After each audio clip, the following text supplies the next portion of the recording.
வணக்கம்.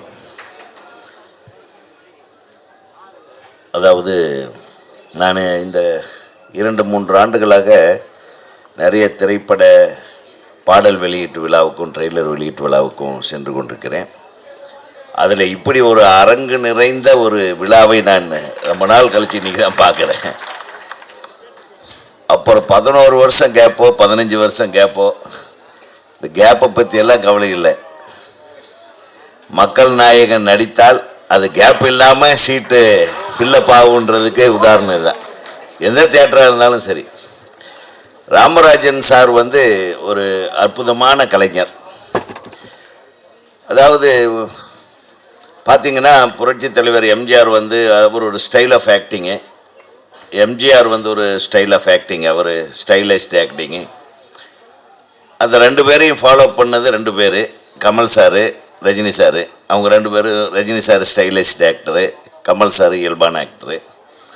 ஆனால் இது எல்லாத்தையும் தூக்கி சாப்பிட்ற மாதிரி ஒரு ஆக்டர் யாருன்னா அது ராமராஜன் சார் தான். ஏன்னா அவர் தான் எப்படி தன் மனம் இதயம் எப்படி இருக்கிறதோ அதே மாதிரி அவர் முகத்தோற்றத்தோட பாவனையோட இயல்பான ஒரு நடிகர், யதார்த்தமான ஒரு நடிகர். உலகத்தில் நடிப்புக்கு நிறைய பேர் இருக்குது. ஸ்டைலிஸ்ட் ஆக்டிங், மாடர்ன் ஆக்டிங், அதே மாதிரி ரியலிஸ்டிக் ஆக்டிங், இப்படியெல்லாம் சொல்லுவாங்க. ஆனால் அதில் யதார்த்தமான ஆக்டிங்னு ஒன்று இல்லை. அது இருந்தால் அது ராமராஜன் சாரால் மட்டும்தான் செய்யும். ஆனால் ஒரு மனசு அதே மாதிரி தான். நான் மிக ரொம்ப எனக்கு ஒரு பெரிய வருத்தம் ஒன்று உண்டு. ராமராஜன் அவர்களை எல்லாம் என்னால் இயக்க முடியாமல் போய்விட்டதே, அது ஒரு கேப்பு. ஆனால் எனக்கு 2வது படம், நான் என்னுடைய முதல் படம் 1988 ரிலீஸ் ஆச்சு. அது மிகப்பெரிய வெற்றி. அடுத்தது நான் ஆர்.எம். வீரப்பன் சார் அவர்களுக்கு சிவாஜி கணேசனையும் சத்யராஜ் சாரையும் வைத்து ஒரு படம் இயக்கிட்டுருக்கேன். அப்போ எனக்கு ஒரு ஆசை, நம்ம நண்பர்கள் எல்லாம் சேர்த்து என்னை டிஸ்ட்ரிபியூஷனில் இழுத்து விட்டாங்க. டிஸ்ட்ரிபியூஷனில் நான் வாங்கின முதல் படமே என்னென்னா, எல்லாம் மிரண்டுறாதீங்க, ரஜினி சாரோட படம். அதுக்கு நான் டிஸ்ட்ரிபியூட்டர் சவுத் பாண்டிக்கு. என்ன படம்னா தர்மத்தின் தலைவன். அது நம்ம தேவர் ஃபிலிம்ஸோட படம். அது பெரிய பிரச்சனைகள் அது அப்படியே கொஞ்சம் ரிலீஸ் தள்ளி எல்லாம் போயிடுச்சு. கிட்டத்தட்ட பெரும் தொகையை நான் சம்பாதிக்கவே ஆரம்பிக்கலை, அதுக்குள்ளே கடனை வாங்கிட்டு பெருந்தொகையை இன்வெஸ்ட் பண்ண வச்சுட்டானுங்க நம்ம ஃப்ரெண்ட்ஸுங்க. படம் ரிலீஸ் தள்ளி போயிட்டே இருக்குது. எனக்கு ராமநாராயணன் சார் தான் அந்த படங்கள் எல்லாம் அவர்கிட்ட இருந்து தான் வாங்கினோம்.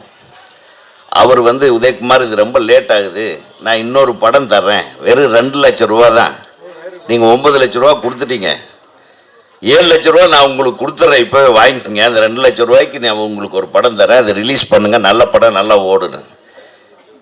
என்ன படம் சார்னு கேட்டேன். இது ராமராஜன் சார் நடித்த படம் அப்படின்னு. ரஜினி சார் படத்தை நம்ம டிஸ்ட்ரிபியூஷனுக்கு அட்வான்ஸ் பண்ணிவிட்டு ராமராஜன் சார் படத்தை நம்ம ரிலீஸ் பண்ணுறதா அப்படின்னு நான் ஒரு நிமிஷம் யோசனை பண்ணேன்.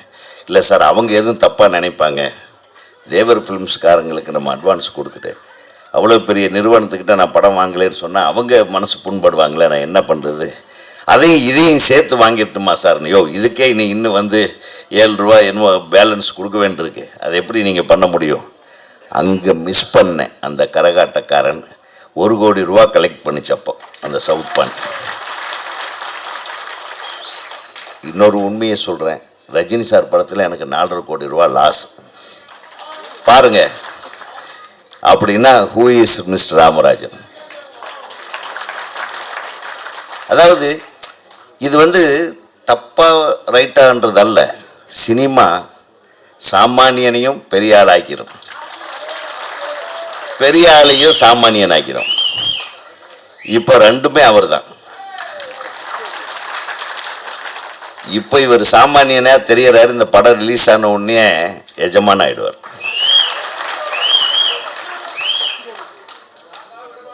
2வது விஷயம் என்னென்னா, இவருடைய மனசு ரொம்ப ஒரு பூ மாதிரி, பூவை விட மென்மையான ஒரு மனசுன்னு சொல்லலாம். நான் பல விஷயங்களை பல தடவை அவரு கூட நான் பேசியிருக்கேன், பழகியிருக்கேன். எந்த இடத்துலையும் அந்த அன்பு மாறாமல், அந்த பண்பு மாறாமல், அந்த சாஃப்டாக பேசுகிறது, அந்த பழக்கம் இருக்குது பாருங்கள், அது அவர்கிட்ட இருந்து கற்றுக்கணும். புரட்சி தலைவருக்கு அடுத்தது அண்ணன் சொன்னார், அண்ணன் ரொம்ப அழகாக சொன்னார், இந்த பாட்டெல்லாம் பாடி லியோ சார் அவர் சூப்பராக பேசினார். நான் சொல்கிறேன், இவர் தான் சின்ன மக்கள் திலகம். உண்மையா நம்ம அப்படி கூப்பிடலாம், தப்பு இல்லை. யார் எளிமையான ஒரு ஏழை பங்காளனாக ஒரு சாதாரண மக்களுக்கு உதவி செய்கிற, இப்போ நம்ம இவர் சொன்னார், சவுந்தர் சொன்னார், நம்ம இவர் பிஆர் அண்ணன் சொன்னார், என்ன தயாரிப்பாளர் ஆக்குனாருன்னு. இந்த மாதிரி ஜெய்சங்கர் சார் சொல்லுவாங்க, திருமண பக்கமெல்லாம் ப்ரொடியூசர்களை உருவாக்கி விட்டுருவார். எவனோ ஒருத்தன் அவன் அட்வான்ஸ் 20,000 ரூபா கொடுத்தாலும் சரி, 10,000 ரூபா கொடுத்தாலும் சரி. ஆனால் தான் நேசிக்கிறவர்களெல்லாம் தயாரிப்பாளர்களாக மாற்ற முயற்சித்து அதில் வெற்றி கண்டவர் திரு ராமராஜன் அவர். அந்த விஷயத்தில் சரி, நிறைய பேசுறதுக்கு நேரம் இல்லை. நம்ம இயக்குனரை பற்றி சொல்லணும். திரைப்பட கல்லூரி மாணவர் இங்கே ராகேஷ், உன்னத்தான்ப்பா சொல்லியிருக்கேன், உனக்கு இது மிகப்பெரிய வெற்றி படமாக அமைய தமிழ்நாடு திரைப்பட இயக்குநர்கள் சங்கத்தின் தலைவர் என்ற முறையிலும் எங்கள் சங்கத்தின் சார்பாகவும் நான் உன்னை வாழ்த்துகிறேன். ஏன்னா அவ்வளவு ஆசை, நான் இங்கே இந்த ஃபங்க்ஷனுக்கு வரணுன்ட்டு ஃபோன்லேயே பேசிகிட்டு இருப்பேன், நான் வந்துடுறேன், எப்படியாவது வந்துடுறேன் அப்படின்னு. அப்புறம் ராமராஜன் சார் கூப்பிட்டார், அண்ணா நீங்கள் விடுங்க, நாங்கள் நம்ம ஃபங்க்ஷன் அது, நம்ம வந்துடுறோம் அப்படின்னு. எல்லாரும் உங்களை பற்றி பேசினாங்க. அதாவது இந்த படத்தில் நடித்த நடிகர்கள் நடிகைகள் எல்லாருமே மிக அற்புதமான டைரக்டர்னு சொல்லி ரொம்ப சந்தோஷம். ஏன்னா எனக்கு பர்சனலாக ஒரு சந்தோஷம்னா எங்கள் இன்ஸ்டியூட்டு டைரக்டர்களை பற்றி புகழ்ந்தால் எனக்கு ரொம்ப ரொம்ப சந்தோஷமாக இருக்கும். ஏன்னா நம்ம குழந்தைகளை நம்ம பாராட்டு, அண்ணனுக்கு எப்படி அண்ணனுடைய சன்னை இன்ட்ரடியூஸ் பண்ணது எவ்வளோ ஒரு மனசுக்கு ஒரு நெகிழ்வான விஷயம். அதே மாதிரி அந்த நிகழ்ச்சி எனக்கு ராகேஷ் அவர்களால் எனக்கு இந்த மேடையில் கிடைத்திருக்கிறது என்பது மிக மகிழ்ச்சியான விஷயம். அது மட்டும் இல்லை, ஹீரோயின் நல்ல தமிழில் பேசுனீங்க, பிரமாதமாக பேசுனீங்க. தம்பி லியோ அண்ணனோட சன்னு அவர் லியோ சிவா, நல்லா இருக்கீங்க தம்பி. நீங்கள் நிச்சயமாக பெரிய நடிகராக வரணும், வாழ்த்துறேன். ஏன்னா அன்பும் அரணும் உடைத்தாயின்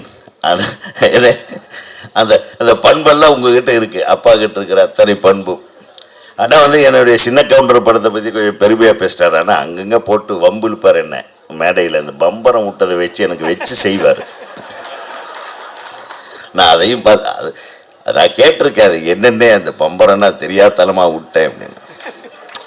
அது விட்டதுனால தாங்க நம்ம இங்கே மேடையில் பேச முடியுது, இல்லைன்னா விடாமல் இருந்திருந்தால் மேடை அப்படி இந்த மாதிரி ஒருத்தர் கொடுத்து வாங்கிக்கிறோம். ஏன்னா கிவ் அண்ட் டேக். அதனால் நீங்கள் சினிமாவில் இல்லைன்னாலும் சினிமாக்காரங்களை விட அதிக சினிமாவை நீங்கள் வாழ்த்துறீங்க. சினிமாவை சினிமா பாடல்களை நீங்கள் எவ்வளவு அழகாக பாடி இந்த ஒவ்வொரு கருத்துக்களையும் மக்களிடம் கொண்டு போய் சேர்க்கும்போது இந்த திரைத்துறையே உங்களுக்கு கடமைப்பட்டிருக்கிறது என்பதை நான் இங்கே சொல்லிக்கொள்ள ஆசைப்படுகிறேன்.